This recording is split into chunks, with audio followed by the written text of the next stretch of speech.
Good morning, Gabriel. You are in Indiana. I'm in Tangier, Morocco, and so it looks like we are reconnecting again because Yes, last time, maybe last time I saw you physically, you were in Tangier, and yes, yeah. yeah, It was a so beautiful visit, beautiful to discover.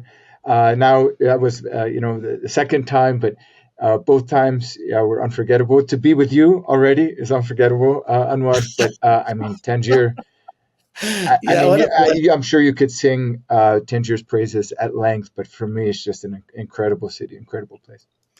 Thank you. You made it was a historic event. You know, the conference on Quranic studies, and the people who attended were so pleased, and so it was a huge, just a wonderful event. And I've been, we love your work here in Morocco, in Tangier, and other places.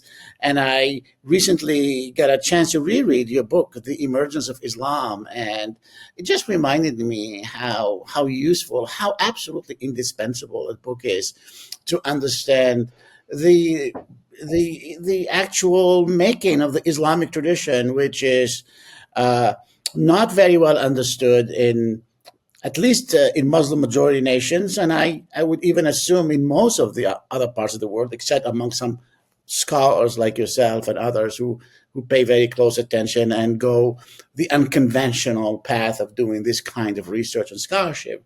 So, in order to have there's so much in your work, and one session is not going to do it justice. But what I did is I looked through my notes from other books, other authors who said different things about Hmm. Islam, Hmm. and I said I was thinking I'd ask you what do you think of some of the things they said, and we'll make that the basis of our conversation. Great, great. So one of the people I was looking at is the Egyptian Jesuit priest and scholar Samir Khalil Samir, who says that the Ummiyun, and it's a term that's used in the Quran, are Right. people without a book, or just people, as in gentes, or like the Spanish expression, or gentes, and so on.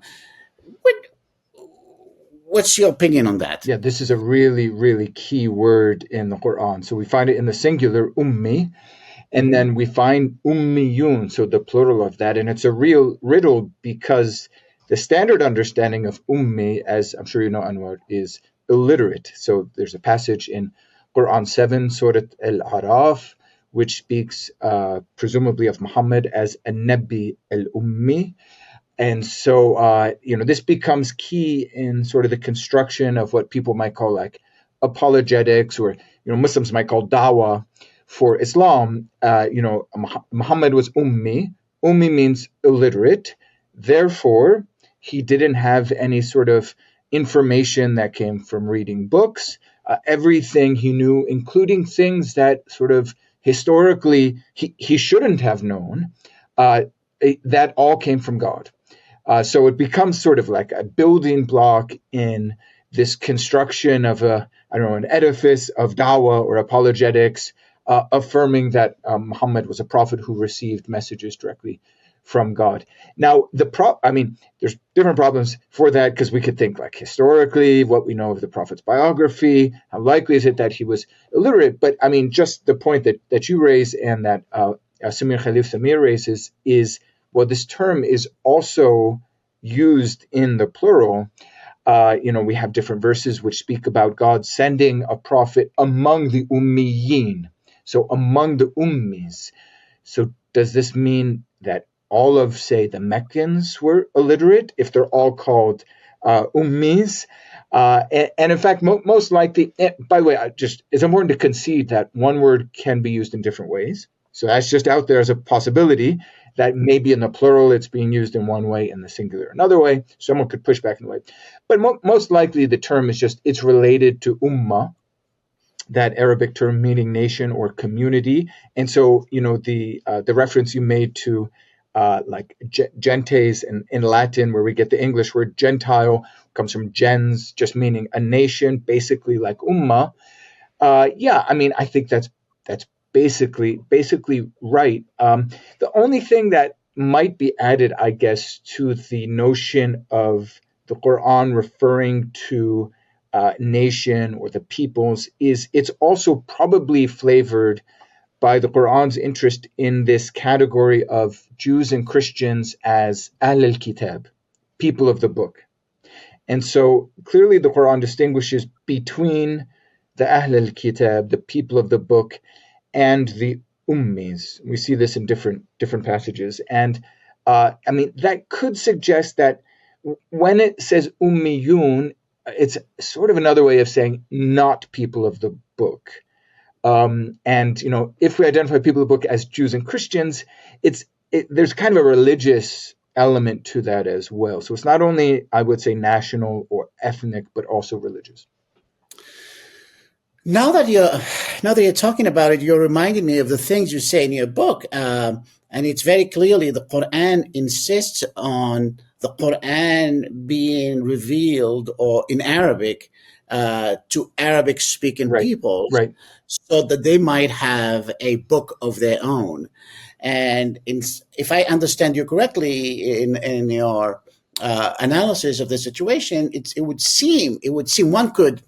I mean, when you read the context of the emergence of Islam, it would seem that Arabic-speaking peoples or the Arabs of the region, most of whom were Christian of one denomination or another, yet they were not practicing their Christian faith in the Arabic language. They were doing it in either Aramaic or Syriac or maybe in some cases Greek. And so suddenly they have now a book of their own. Could that be part of this, what's going on here? Yeah, I think it's a really key element. Obviously, I make the case in the book, so I guess I'm singing my own praises or defending myself. But the linguistic situation is actually interesting. It's not just sort of a thing for nerds to think about the languages in the Middle East. It's actually, I think, really critical to a historical understanding of Islam's emergence. And just like you say, Anwar, so we have this situation where many Arabic speakers before Islam had become Christians or were Christians, and their community had been Christian for many generations. I go into depth about that, like some of the evidence for that. But maybe I'll just make the assertion for now without sort of backing it up with some details. But at the same time, so the Arabic speakers are Christian, many of them from the 5th century, so the 400s AD or CE. Islam appears by the traditional date when Muhammad begins to preach or proclaim the Qur'an in 610. So you have hundreds of years of Arabic-speaking Christian culture. However, we still have no evidence of any translation of the Bible into Arabic before Islam. So, this is significant because the Quran is unusually, this is really extraordinary, Anwar. The Quran is unusually interested in speaking about its own language. I think, when the Quran says Arabiyan Mubin, Kitabun Musaddiqun, Lisanan Arabiyan, it keeps speaks Surah Yusuf, again, it speaks about it's in Arabic. Quran 16:103, I think, Surah An-Nahl says, we know that they say only a human informs him, but that human speaks a foreign language, and this is Kitabun Arabiyan Mubin. So, why would the Quran show so much interest in its own language? Mm-hmm. I mean, many people who know the Quran, it may feel just natural, normal, but it's extraordinary. I mean, most books, not only the Bible, like the Old Testament does not speak about it being in Hebrew, the New Testament does not speak about it being in Greek, but even as far as I know, like Homer doesn't speak a lot about, hey, I'm writing in the Greek language. So why is the Quran so interested in this? I mean, I think basically what you said, the point is, you guys have been reading God's word in a foreign language, which is not your own. Now God has had mercy on you and sent you a book in your language and a prophet among you for you. So, yeah, I mean, I think actually the question of language and Arabic is a good starting point for situating the Quran historically. Fascinating, because we could again take this conversation in many different directions, especially in Morocco, where we have a big population that is of Amazigh origin, Yes, not right, right. Arabic speaking, but a lot of Muslims around the world now are not Arabic speakers. Right, And so, probably the majority, right? So yes. Indonesia, Pakistan, I mean, Nigeria, huge Muslim populations. Yeah. So, uh, staying a little bit with Samir, he also says, and it's kind of mentioned. It's mentioned actually in your books that Christianity sounds more like an Arianism or an apocryphal gospels. You uh, spent a lot of time talking about, the let's say the Nestorians, the Jacobites, or the Melkites, Yeah. and I just as I'm reading and then as I'm reading these things, I just wonder if there's anyone today, and you know better than I do, in the Arab world or the Muslim majority nations, Yeah. who have any inkling about these various Yeah. Who are Christian the what are these groups? What are these names? denominations. So, Yeah. and I think from what I understood by reading your book, the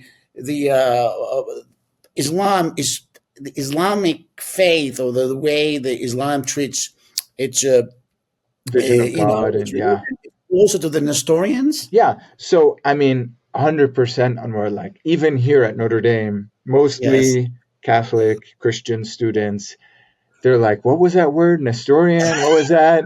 Can you say that again? Can you spell that? Like Yeah. these are not well known in 2025. I know when we're recording this.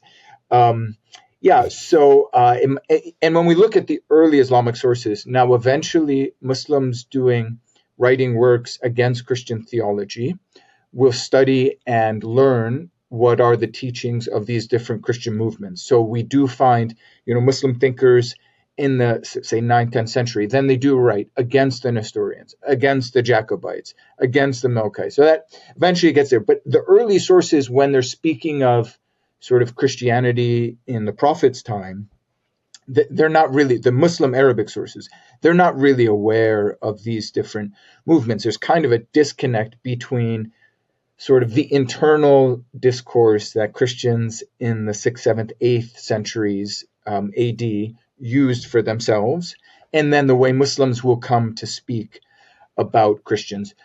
So very brief, I mean, I don't want to go on forever, so cut me off too if I go on too far. But, in the year AD 451, it's a very important meeting of all the bishops, more or less, in the Christian world, who were more or less unified. But they did want to sort of address debates going on about sort of the Jesus being both divine and human.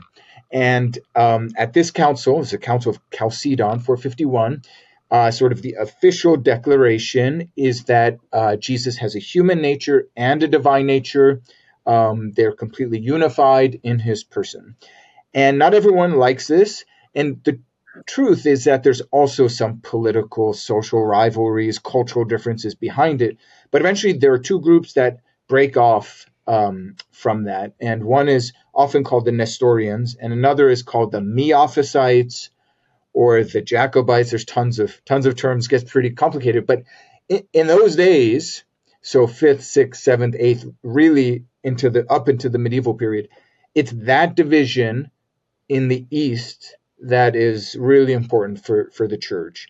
So now, like folks who know about like Western Christianity, even say African Christianity, they've been at, well, there's Catholics and Protestants.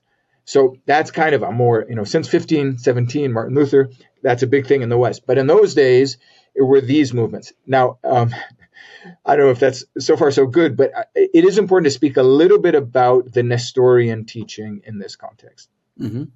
Is that okay? Should I keep going? Absolutely, Gabriel. That's Yeah, what I I'm know I've looking turned for. into a lecture. My kids are always like at dinner, they're like, Dad, this is becoming a lecture. Let's talk about something else. Anyway, so, I mean, basically, Nestorius is like deep theological. So Nestorius was a bishop, eventually a patriarch in the city of Constantinople, now Istanbul. And his sort of deep theological convictions is that we must defend God's unchanging and perfect nature. And the way that some Christians think about Jesus, it violates both what he would call the well, I don't know if you'd use a Greek version of this, but basically the immutability, that is the unchangingness of God. God cannot change, and his perfection. So he spoke about Christ in a way that very much emphasized always the otherness of God, the transcendence of God, the sublimity of God. And there's a lot of that sort of vibe. I'm not claiming a direct connection. I'm claiming just sort of a commonality and theological instinct. There's a lot of this vibe in the Qur'an, right? The Qur'an is very interested. Think of the famous throne verse. Allahu la ilaha illa huwa al-hayy al-qayyum la ta'khudhuhu sanatun wa la nawm, etc., etc. Like, God, there's no God but He. He does not sleep. He does not rest. His throne covers the heavens. Even just kind of the common expressions of Allahu Akbar, Subhanallah, like all of this language that's so deeply Quranic is about God's otherness. Laysa kamithlihi shay. There's nothing like him. So Nestorius was very much of that kind of theological instinct.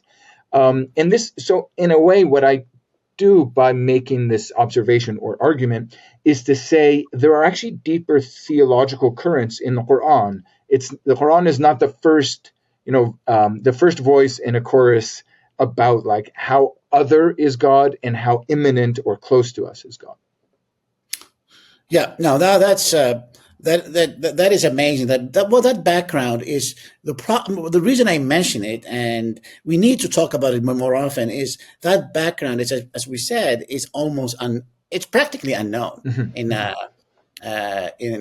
academic and intellectual circles in Muslim majority nations, and I read in your work, it's so clear that you cannot really appreciate intellectually, academically, historically the emergence of Islam without having a sense of that background. So that's we have a lot to do, a lot to learn. And I just say, Anwar, like I agree with you 100%, and there are promising signs in the Western Academy. I don't know the Muslim majority world very well, but I am now invited more often than before to participate, usually in Zoom talks or things in Muslim majority nations. But in the Western Academy, I would say generally the study of the Quran in early Islam has kind of pivoted towards more attention to seeing the historical context, to studying languages other than Arabic, to studying what was going on in the world of Arabia in the 5th and 6th centuries. Whereas when I was being trained, the habit was to read the medieval Islamic literature, read tafsir, read history, read jurisprudence, fiqh. That's how you study Islam. You don't have to worry about sources outside of Islam. You are the faqih.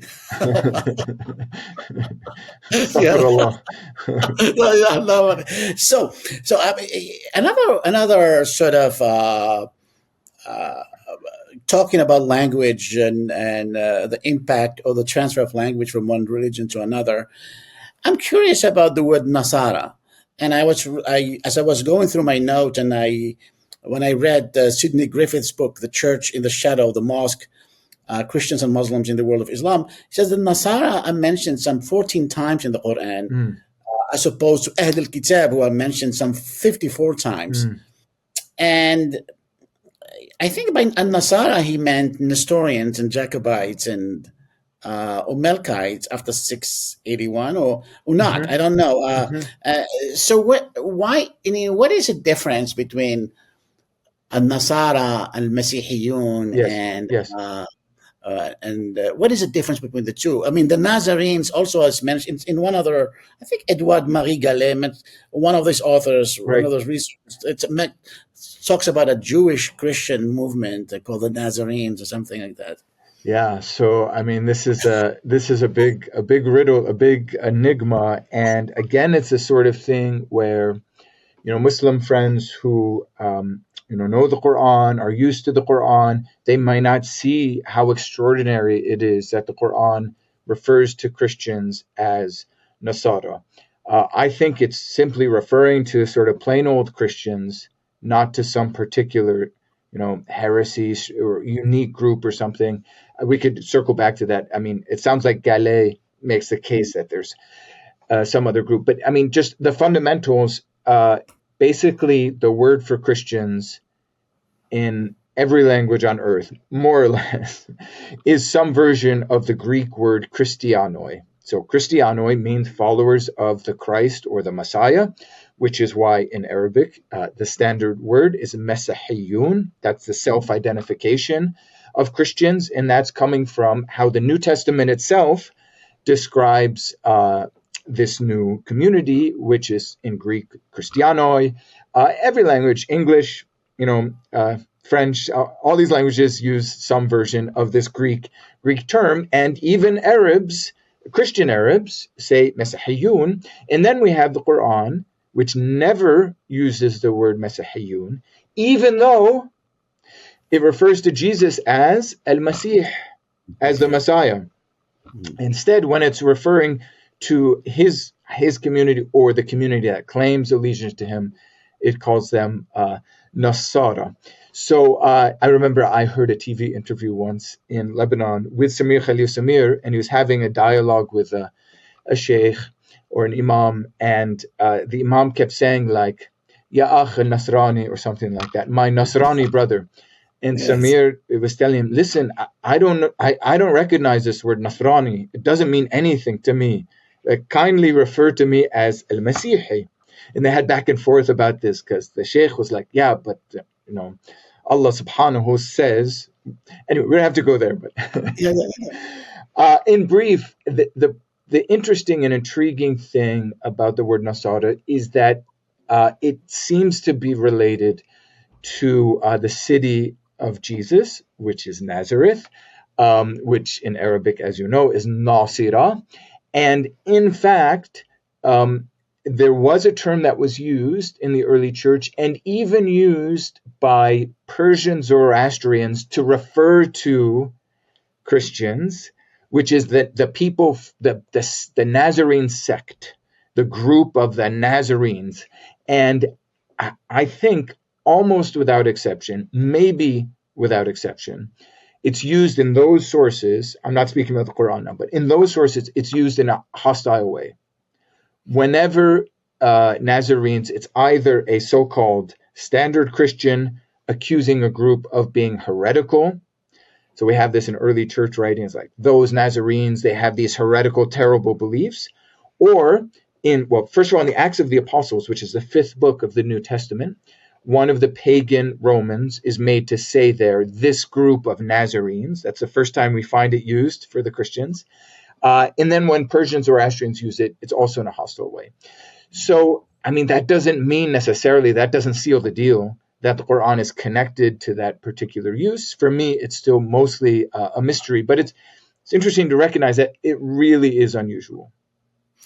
Yeah, absolutely. And by the same token, it looks like, okay, well, we may get to that other. So, I mean, I was looking at the differences between the Bible and the Quran, which is a big theme in your work. Right. And I was looking at the preface to Jacques Ellul Islami by Besançon, who says that for Christians, the Bible is inspired, whereas for Muslims, the Quran is uncreated. Yes. It is the uncreated word of God. And so this alone, as you explain at length in your work, is that, the Bible, both Old and New Testament, has several authors, and they it's not the word of God. It's their works about the doings of the prophets, David and Moses and Jesus and so on. Lots of stories. Yes, whereas Quran is the eternal word of God, or maybe coexisted with God from the very beginning, preserved in a heavenly tablet, and revealed to the prophet as is, to disseminate among people. And I think you see that, I mean, I'd actually be interested in your insights on this. You see that probably in Morocco in sort of the care, the reverence that Muslims will show to a mushaf, to a Quran, right? Like people are very careful with it generally, I think. Yes. I remember absolutely. Yeah, there are rules like how you should treat it. And yes. And so, and that occludes, now that we are talking about this, and the Quran, eventually the history, which I was not going to ask you about the history of the Quran, the making of the Right, Quran, or the right. Quran, and so on. But if for centuries it was read in 7 different ways and Yes, was yes, something that was attributed to the Prophet, and there has never been an absolute hard consensus until 1924, right, right. when the Egyptians decided on one Yes, version and sunk the other ones in the Nile River. yes. Can you say something about that? Okay, so great, because I think they're actually connected, sort of the Yes, theology or the doctrine around the Quran as heavenly book, yes. which I think you see lived out in Muslim communities. The Quran is on a stand, people might kiss the Quran. And then the actual historical process by which, the book looks like it does today, like a mushaf looks today, something Yes. like that. So, I mean, for the theology, yeah, I mean, the Quran itself seems to point to its heavenly origin, which is very interesting, actually a little bit confusing if you think about it too much, right? So like one of the first verses of Al-Baqarah, the second surah, ذَلِكَ الْكِتَابِ لَا رَيْبَ فِيهِ, which is usually translated, even though in Arabic ذَلِكَ usually means that, it's usually translated in English at least as this book. And then, you have, as you said, references to the preserved tablet, al-Lawh al-Mahfuz. You have this language, nazzala. And what is it? If you say nazzala, he brought down, Mhm. it's not khalaqa or sanna'a or something like that. It existed somewhere up and he brought it down. Like in Surah Al-Qadr, I think Surah 97, you have this language of he brought down. So that the Quran already suggests to a reader, even one with no other agenda, that he brought the word down. Now it gets confusing because that verse, for example, in Surah 97 or Surah 2, seems to be referring to something outside of that verse, right? Because it's saying something about something else. So was that verse anyway, whatever, we don't have to go there. But this leads to the very important doctrine of the Quran as uncreated, eternal book, at least the standard Sunni position. Shiites have a different position slightly, which, kind of co-eternal with God, today we say outside of the time-space continuum, which, God did not create ever, because it's co-eternal with God. It's an eternal book. So, and that leads to the reverence that Muslims, was one of the things that leads to the reverence that Muslims have for the Quran. As for the Bible, I'm sorry, I'm riffing now on the first question, but we should get to the history too. Yes. I mean, as for the Bible, yeah, it's for Christians, it's fundamentally different. Now, the Christians love the Bible. They see it as, like the blueprint to salvation. It shows God's love, how he did this and that through different humans. It also has things like books like the Psalms and the Song of Songs and books which just speak of God's beauty. So they love it, of course, but the place of the Bible is fundamentally different. The Bible is more a record of what God has done to save the world. And Christianity existed for about 100 years without the New Testament. So, Yeah. like, Christianity was not built by the New Testament. The early Christian community formed the New Testament. Whereas in Islam, it's a little bit the opposite. Like, the Quran is the beginning of Islam, according to the traditional story, So the Quran forms a community instead of the community forming the Quran. I could go on and on about that, or I could circle back now to the variants and Cairo, whichever you think would be more fruitful. Yes. Please do. Please do. Yeah, so, actually, historically, though, to get to a mushaf, there's actually a mushaf with the tafsir, but to get to this mushaf was a complicated process. So, I think most Muslims and maybe non-Muslims usually just don't ask the question, like, how do we get to this mushaf with these particular Arabic words, a fatha here and a kasra there and a sakun, and how did we get to this? Usually people, I don't think, ask a question. They just assume this is the heavenly Qur'an, the Kalam Allah. But, even according to the traditional story, the Prophet himself did not write down the Qur'an. He was illiterate. And, it was only the third caliph, Uthman, according to the traditional story, who, for different reasons, we go into it if you want, but, he started a project gathering a committee of men to sort of, get the best version possible of the Qur'an. But there were other companions, some of whom were senior to Uthman, famously Ibn Mas'ud, but also Ubay and others, who already had written down, according to the tradition, their own version of the Qur'an. So that's sort of a first stage in the development of the text. And then it follows, goes on from there. It's very, very complicated. We go on and on, but, you have, even with the Uthmanic text, just as you said, Anwar, there developed 7 different ways of reading the text. And that's why, the Committee on Education in Cairo and in the early 1920s had to step in, because there were variants floating. Like, printing of the Quran really had just started a few decades earlier.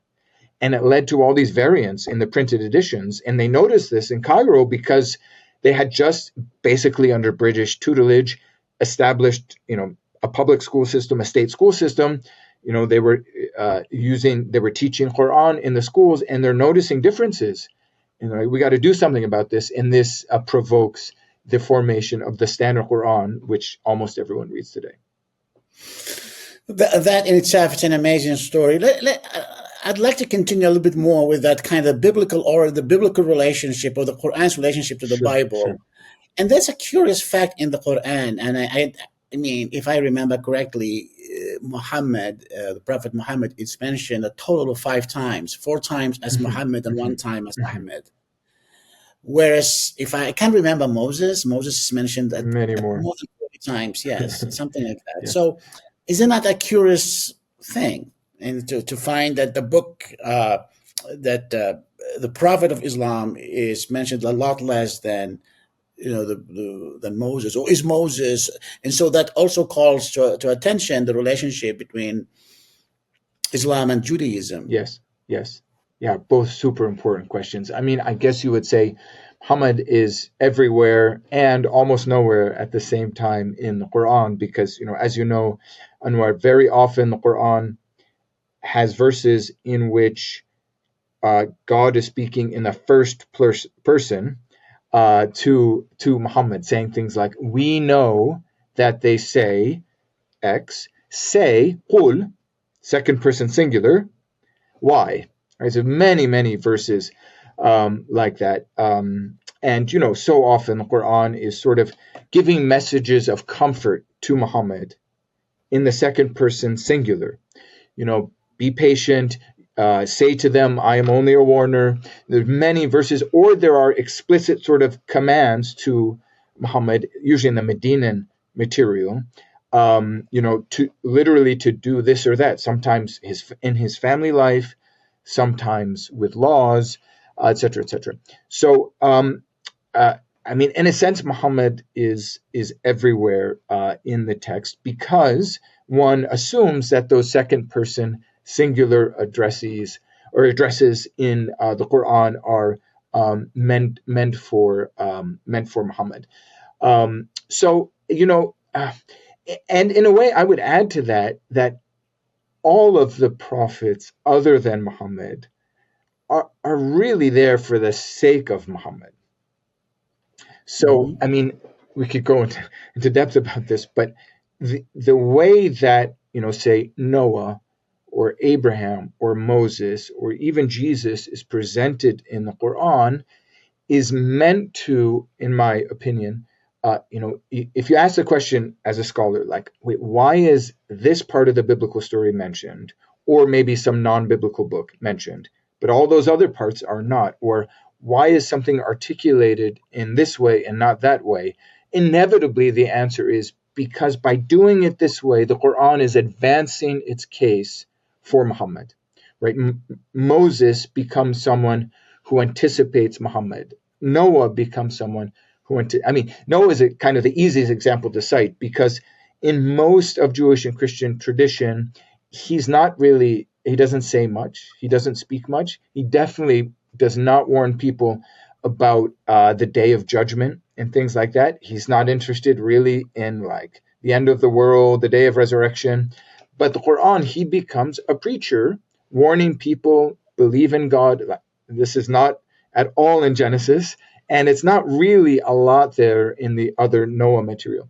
So, I think that's important to keep in mind. I mean, at the same time, the critical question is, what do you do with this material which has God speak in the second person singular to, apparently to Muhammad? Do you see these as transcripts of the intimate conversations between God and Muhammad?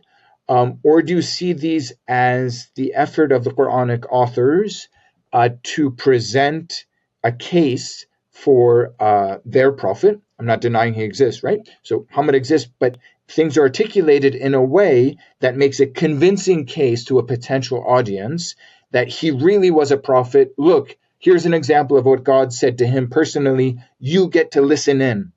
You have a fly on the wall effect when God is saying something to Muhammad. I don't know if that's clear at all. So to me, that's the real critical question: is do you see these things as transcripts of what actually was said, say, in Mecca in the year 617 on a Wednesday? Or do you see the Quran as sort of this thoughtful text meant to make a case for the prophet of this new community? As you speak, you're reminding me of a lot of things you say in your books. And in my review of the Emergence of Islam, I think somewhere in the review I talked about you make the startling observation that we know there is nothing about Muhammad in the Quran. We know the Quran tells us nothing about his life, nor about the lives of the Khulafa al-Rashidun.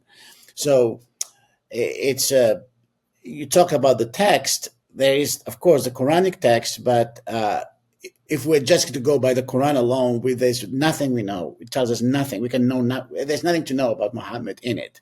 So we have to wait for the compiling or the compilation of the Hadith in the 9th century, and it's like reading the Quran retroactively, trying to then create a biography that would make sense of the Quran.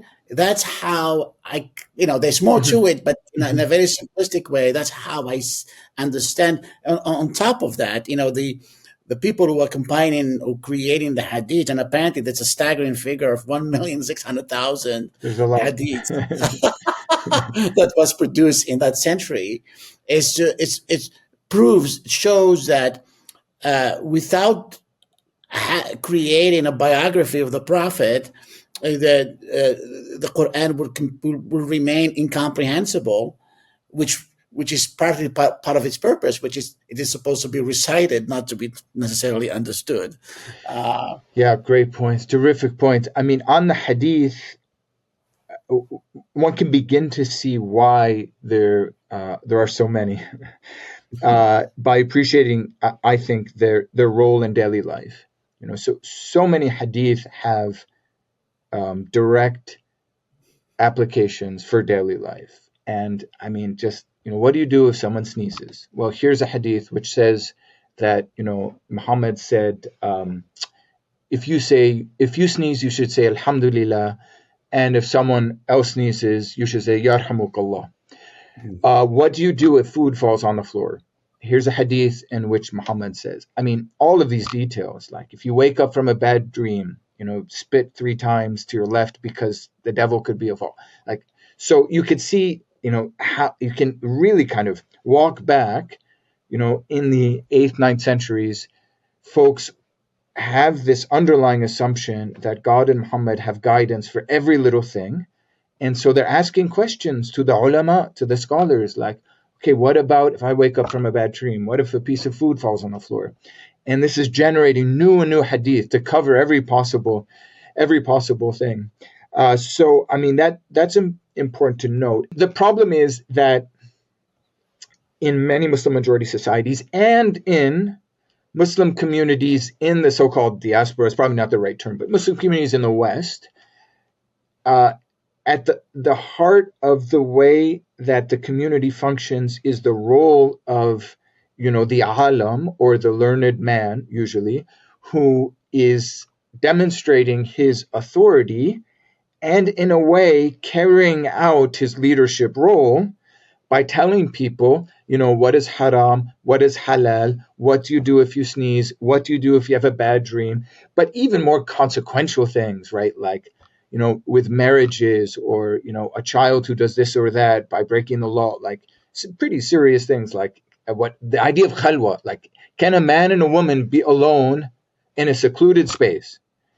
So all of that is built on, ultimately, those kinds of practical daily decisions of guidance that you hear in almost every khutbah is built on the hadith.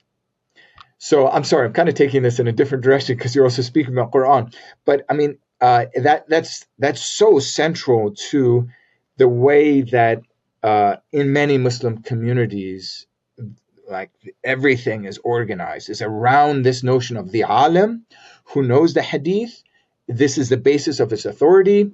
And if you begin to touch at the hadith, it's very sensitive. And, there are a lot, I don't have to worry about this as a non-Muslim, but, many folks are accused as munkar al-hadith, denier of hadith. This is very serious. Sometimes it's equivalent of izdira ad-din, like damaging religion.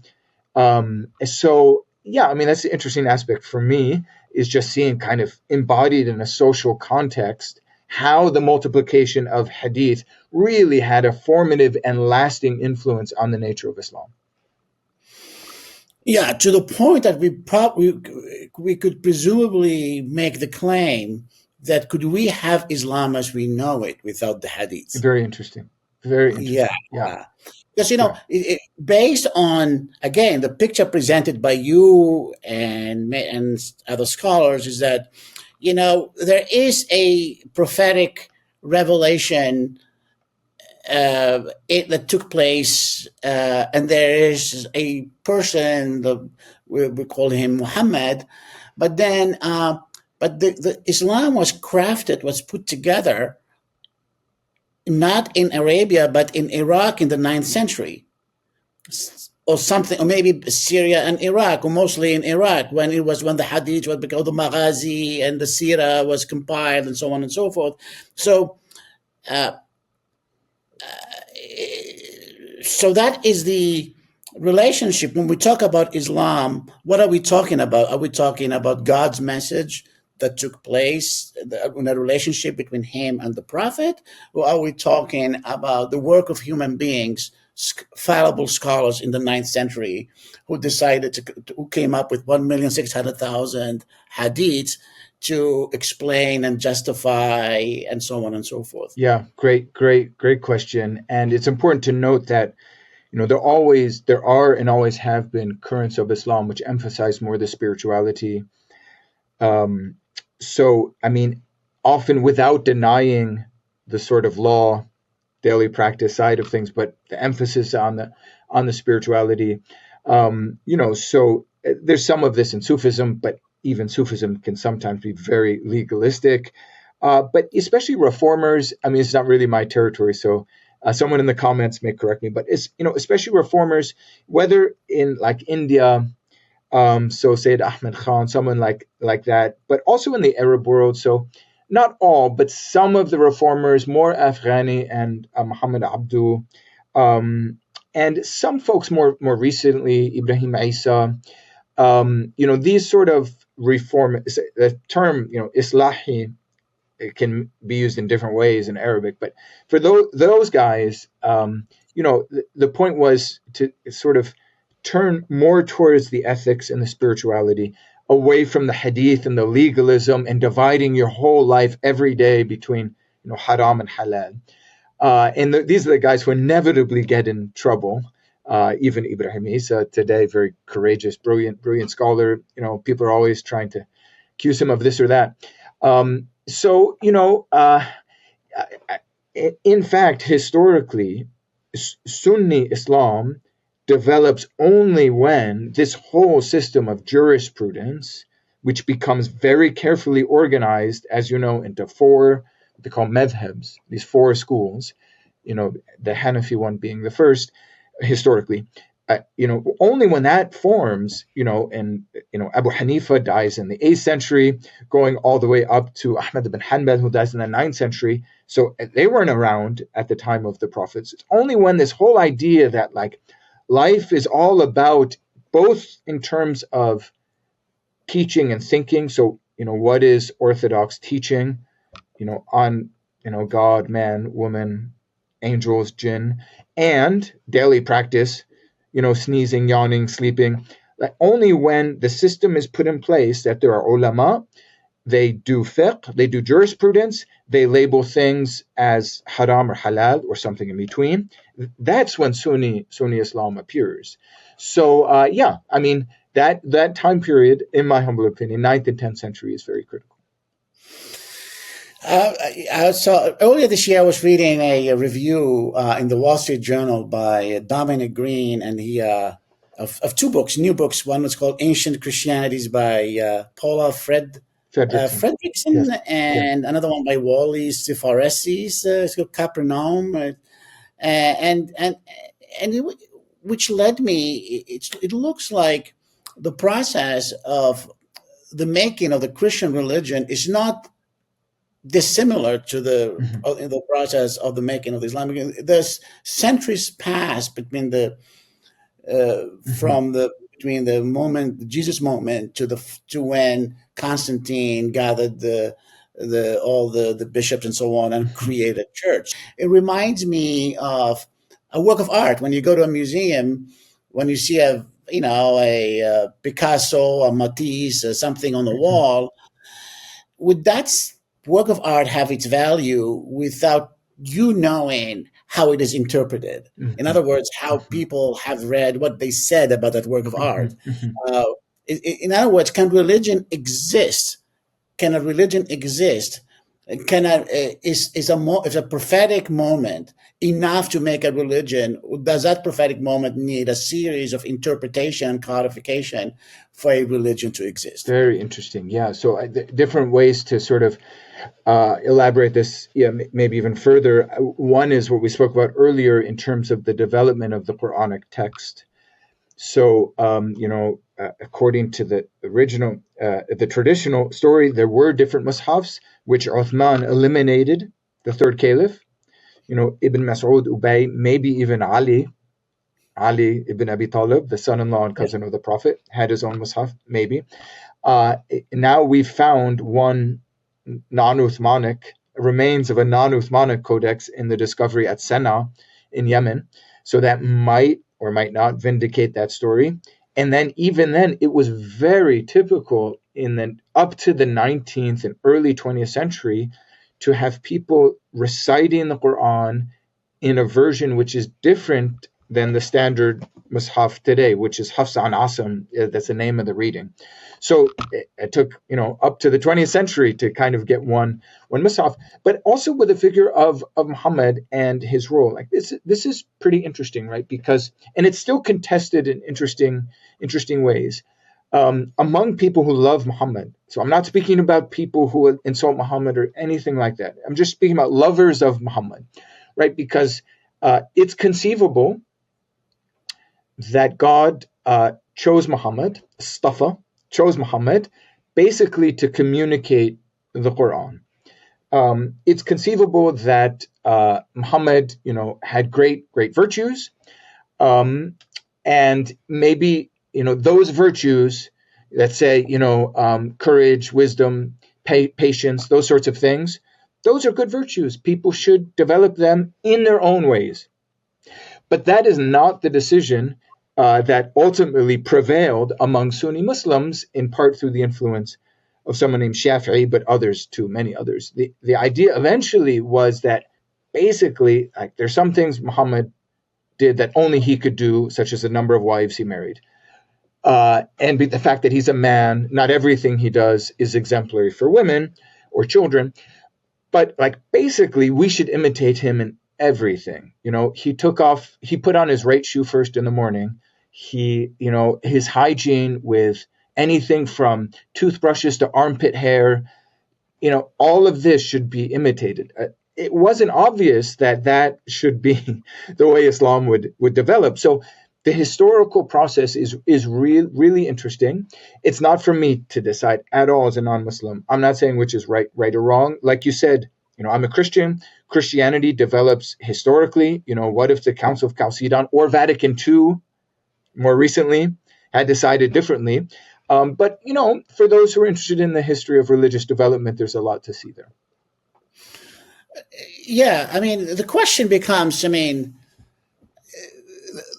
academics would have the issue academics have with religion is that it assumes, or it assumes that it possesses the ultimate truth, and but in academia, truth is very complicated, as you know, in historical work and so on. Actually, the same Green who reviewed those two books, he wrote a sentence which I really loved. It's very succinct. He says,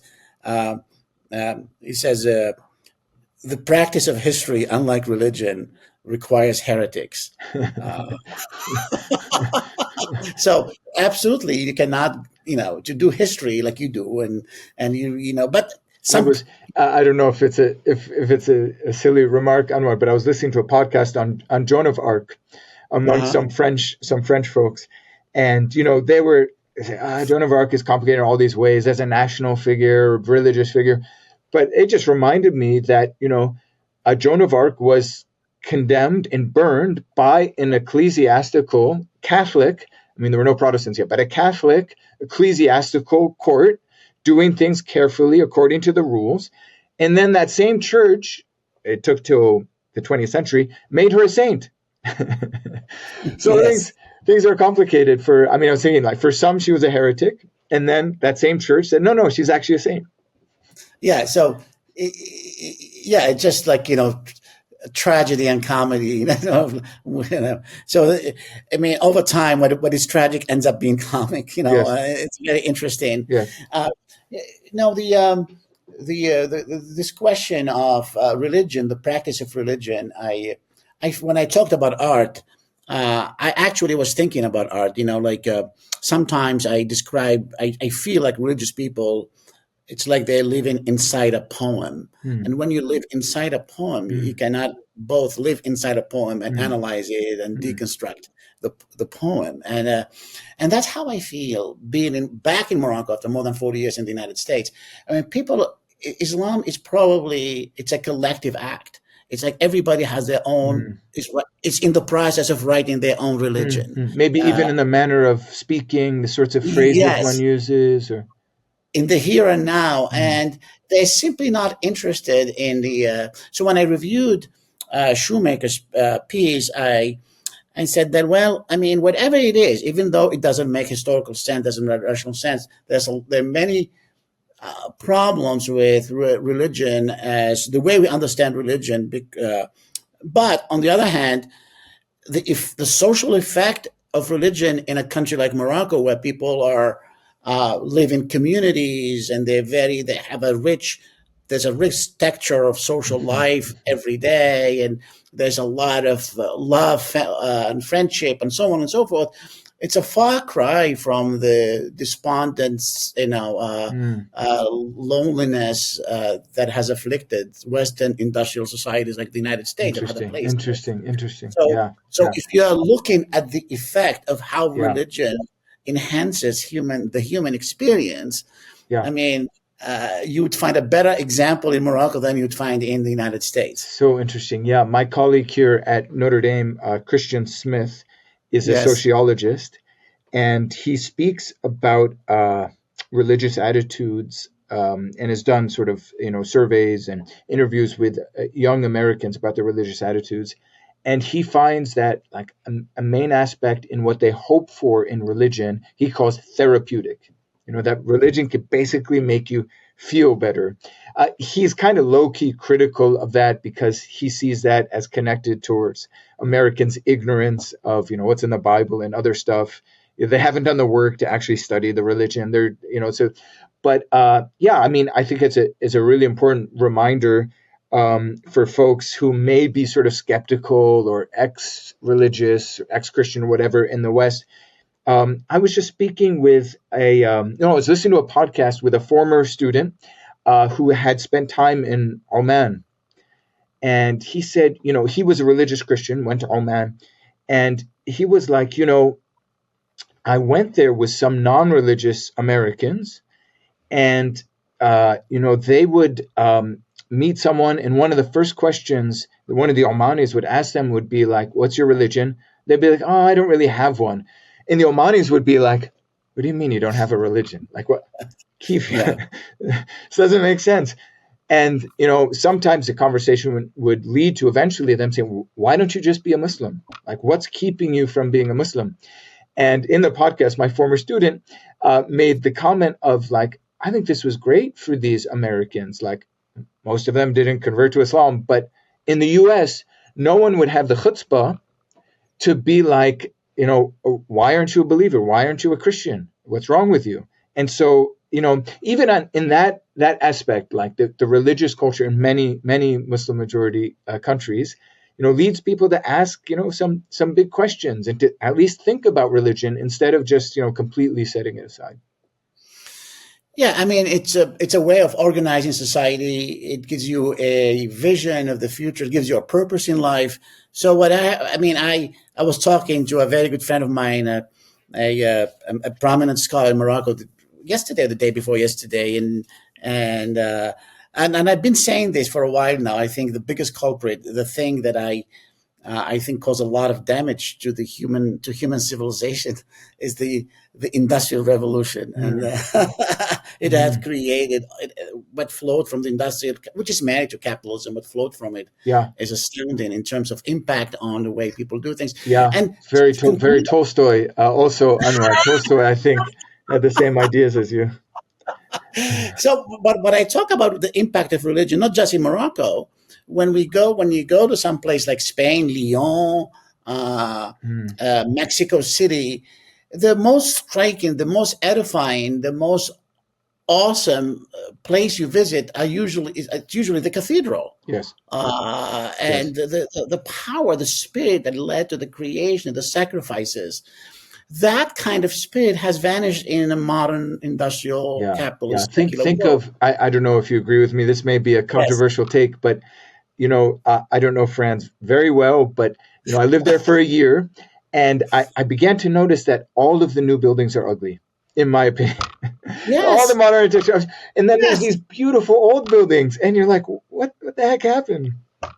Yes, and so I think what happens is it's a crisis of consciousness and a spirit that we experience in a secular advanced societies, and we have great academies, universities. We do secular work, but I think it's not enough. So religion is like the persistence of religion in this in our day and age says something maybe to that. I don't know.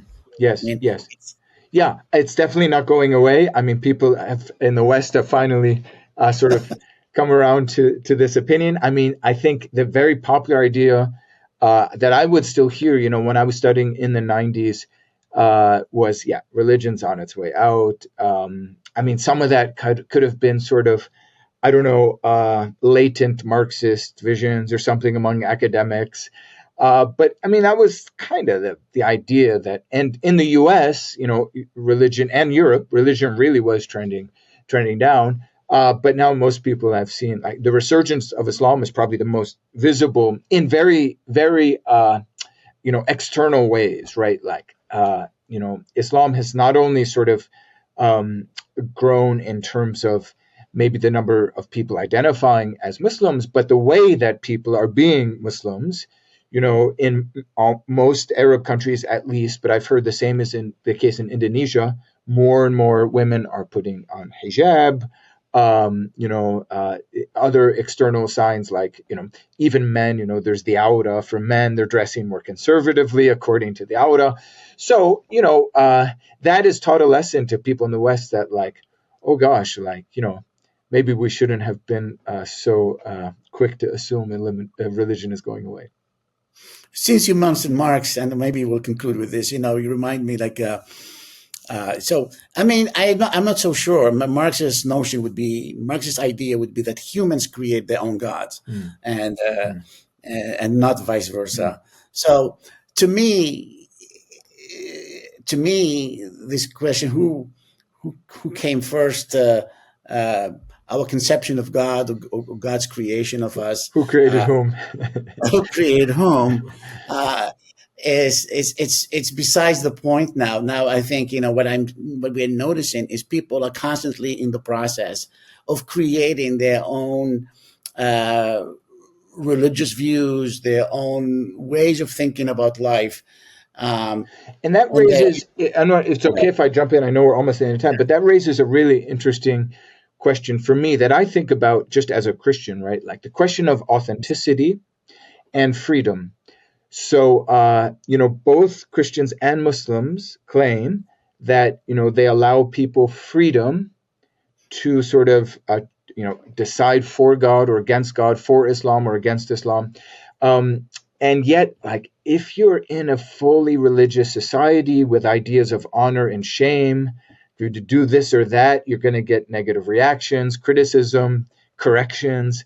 Like, are people truly, truly free? So what does it mean to live an authentically religious life? I think there are a lot of political and social implications for thinking through that, but maybe that's a subject for another day. yes, I'd like to do a series with you, Gabriel. This is fascinating. Thank you so much for joining me, and I look forward to seeing you in person soon, somewhere. That would be Somewhere. great. That would be great. Thank Yeah. you for having me, Anwar. Thank you very much. Thank you so much.